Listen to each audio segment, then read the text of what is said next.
kita lihat layout denahnya, apakah sesuai dengan aktivitas kita, apakah misalnya sering dilakukan bahwa satu kamar mandi C di antara dua kamar, begitu kan?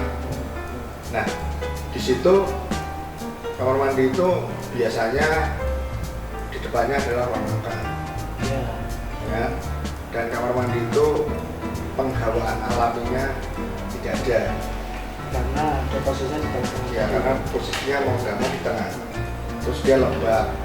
Kemudian kalau kita atau penghuni itu melakukan BAB, di situ mertua lagi makan bersama, nah itu kan ada faktor yang kurang pas kan. Jadi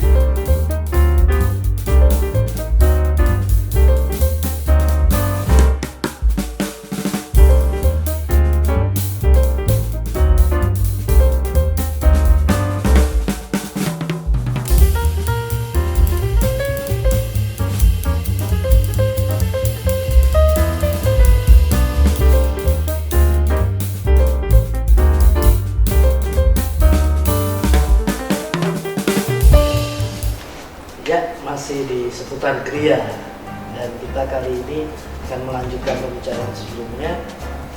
Kita sekarang melangkah ke memilih desain. Nah, Mas Fajar, ini kalau terkait dengan desain, itu apa saja yang perlu kita pertimbangkan? Oke. Baik. Jadi kebanyakan calon konsumen itu tertarik pertama melihat brosur dengan tampilan perspektif atau fasad. Orang istilahnya fasad itu adalah mata depan. Visualnya. Jadi secara visual tuh mereka tertarik emosinya, kemudian dia greget untuk membeli. Padahal itu adalah faktor yang bukan terlalu penting. Itu boleh dipilih, tapi apa sih yang harus kita pikirkan dulu? Nah, faktor yang rasional dulu adalah kita harus lihat dulu dari sisi set plan-nya. Penataan blok kaflingnya itu apakah sudah memenuhi syarat? Misalnya, pengennya tidak ada jalan buntu, pilih dong. Ada beberapa opsi teman-teman. Kemudian ROW jalan tuh ROW jalan itu adalah jarak antara kafling dan kafling. Itu berapa lebarnya? Kalau lebarnya kecil-kecil, rumahnya bagus, sebenarnya itu adalah salah keputusan. Artinya terbuai dengan sisi irasional. Nah, kan berarti kan kita memilih dari sisi faktor makro, yaitu set plan. Yaitu set plan itu dikaji dulu. Kemudian sebelum kita menginjak ke rumah yang kita pilih, kita lihat dulu mata angin, arah baratnya, arah utara, selatan dan sebagainya itu juga menjadi faktor pertimbangan juga. Biasanya kalau di Indonesia sisi barat adalah sisi yang paling tidak diminati karena paparan matahari barat itu memang sangat panas. Nah, di situ layoutnya atau denahnya, apakah barat itu terdapat ruang tidur ataukah pas pintu masuk utama? Nah, sebaiknya kalau menurut saya harus dihindari. Hindari itu artinya ya kalau ada alternatif lain, ya tentunya sebaiknya pilih yang lain. Itu dari sisi arada. Kemudian sebelum menginjak lagi ke sisi rasional, yaitu sisi visual tadi, kita lihat layout denahnya, apakah sesuai dengan aktivitas kita, apakah misalnya sering dilakukan bahwa satu kamar mandi C di antara dua kamar, begitu kan? Nah, di situ kamar mandi itu biasanya di depannya adalah ruang makan, ya. Dan kamar mandi itu penghawaan alaminya tidak ada, karena ada posisinya di tengah-tengah. ya karena posisinya mau nggak mau di tengah. terus dia lembab.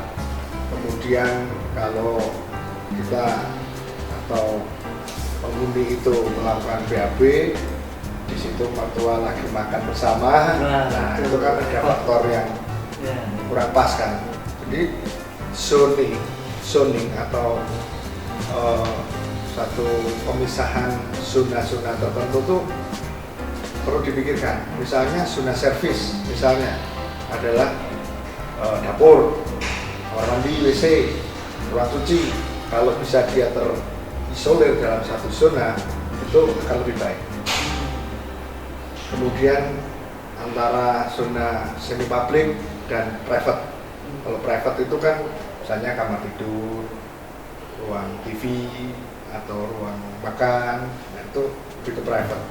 Zona yang semi publik itu misalnya ruang tamu, ruang tengah masih bisa dikatakan semi publik. Nah, jadi kalau zonasinya itu sudah terlokalisir dengan baik, itu berarti arsitek yang mendesain denah itu sudah berpikir dengan matang, ya kan? Itu pun nanti harus dilihat lagi. Boleh ditanyakan ke developer, ini pakai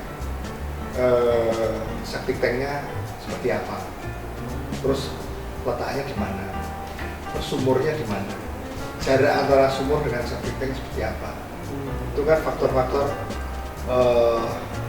apa ya istilahnya, kesehatan. Air yang kita konsumsi nanti itu apakah masih terkandung bakteri koli terhadap pencemaran septic tank atau tidak.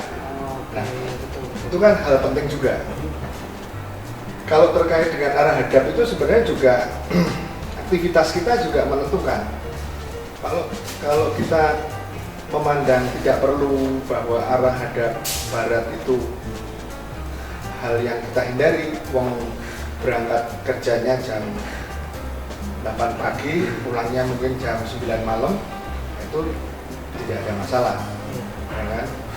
Dan mungkin yang menginginkan bangun siang, kalau menghindari arah timur, dia akan lebih pulas. Ya, karena tidak ada gangguan cahaya. Betul.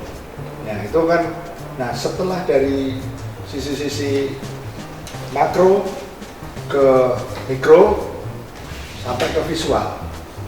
Nah visual itu sebaiknya dalam memilih visual itu ajaklah istri atau anak. Kalau kaitannya sama visual, jadi Ya.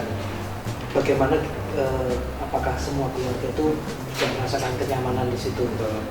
Ya betul Bang. Ini karena kaitannya begini Mas Fajar. Kalau misalnya kita ini selama ini mungkin cuma melihat kan sisi rumahnya saja, Betul. tapi kadang nggak melihat side plan keseluruhan. Mungkin di sini memang pada akhirnya kita harus lebih memperhatikan side plan keseluruhannya juga.